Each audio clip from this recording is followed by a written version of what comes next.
So let's start by talking about the remake of this film and how it's made relevant now. Yeah. When this was first sent to me, I kind of had the thought that I think people had when they first sort of saw the Invisible Man title of, what do I have to do with this? It's called The Invisible Man. Yet they're telling me I'm the lead character, so how does that work? Am I invisible? And then I read it, and I realized that it was this not only incredibly scary, entertaining, nail-biting thriller, but it had this incredible character piece at the heart of it. This woman who is being terrorized, and that Lee Wanell, our writer-director, had used this Invisible Man monster as an analogy for gaslighting, and I just thought that was so interesting. Wow. Can we talk a little bit about what drew you to the script? Was it really like telling it from her point of view? Was it some of the themes that started coming out as you read the script?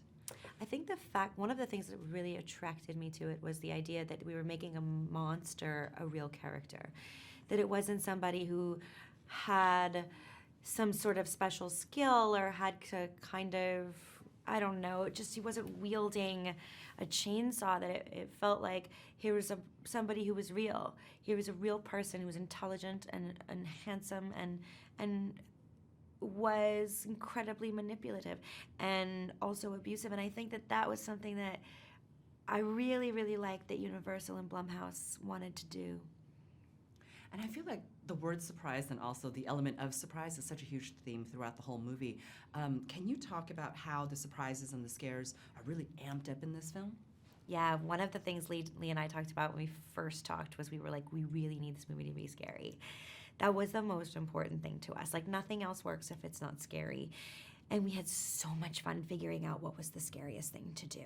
So we would block out or rehearse a scene, and we'd be like, ooh, and then it'd be super cool if then the door opened and then it shut, and then I'll turn and I'll look and it'll happen behind me. And we just would come up with stuff that we thought would be scary if we were watching the movie.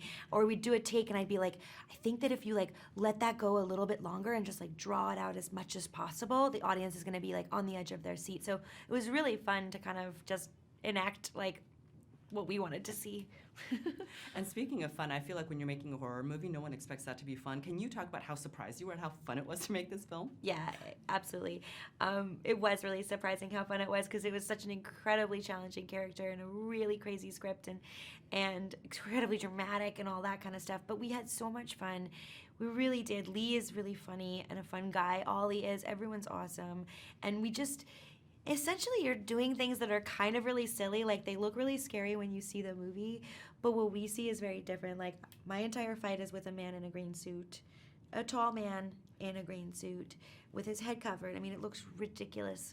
You have things on strings that people are pulling and they're trying to hide from the camera.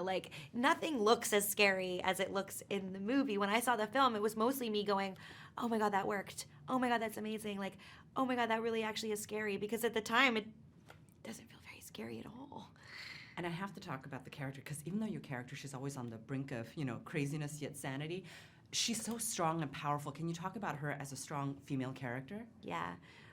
One of the things I said to Lee that was important to me was if we were going to end up in a certain place at the end where she was strong, excuse me, I'll start again.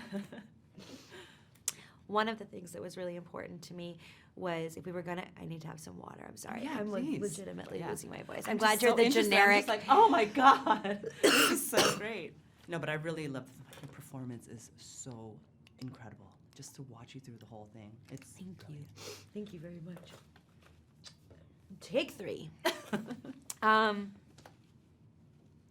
Yeah, one of the things that we discussed, Lee and I, was as if she was going to end up at the end being a strong character that we could kind of look up to or identify with.